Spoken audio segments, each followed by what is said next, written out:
श्रवण दीवाना हेगे फेंकना के बेटी तू सुनना कनले सूट सलवार धीरू भाई के संगे चल भोला के दुआर।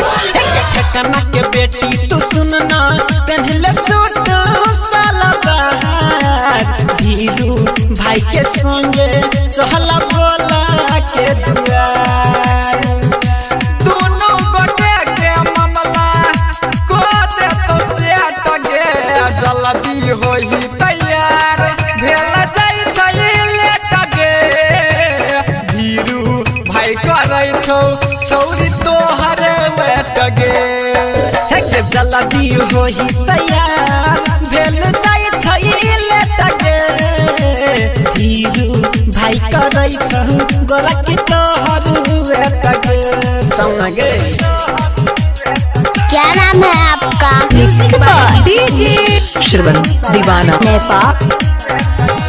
कावर सजले गोरकी लले बेल पात गे भोला जी के भोजन ले लले गाज भांग गे।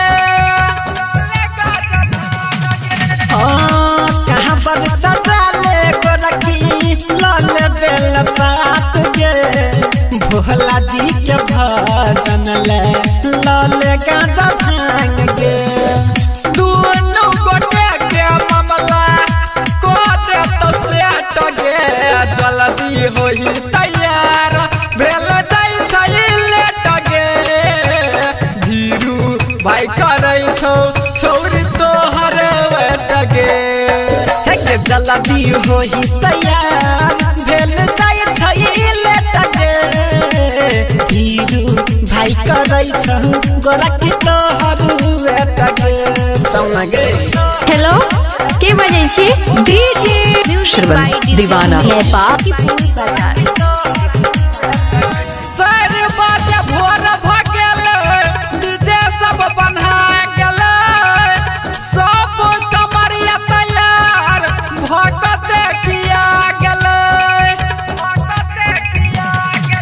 हाँ 4 बजे भोर भ गेल डीजे सब बन्हा गेल सब कमरिया तैयार भक देखिया गेल।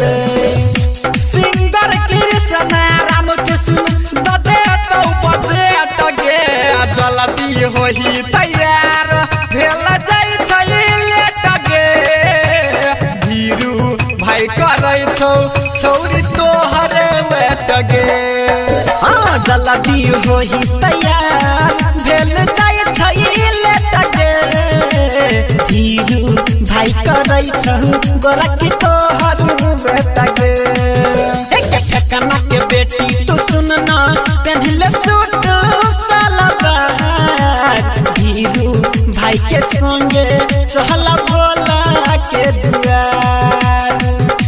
दोनों गोटे के मामला को दे तो सेट गे जल्दी होई तैयार भेल जाई छै लेट गे धीरू भाई करै छौ छौरी तोहर वेट गे। हेगे जल्दी होई तैयार भेल जाई छै लेट गे धीरू भाई करै छौ गोरा की तोहर वेट गे। नाम तो आपने सुना ही होगा। डीजे श्रवण दीवाना नेपाल।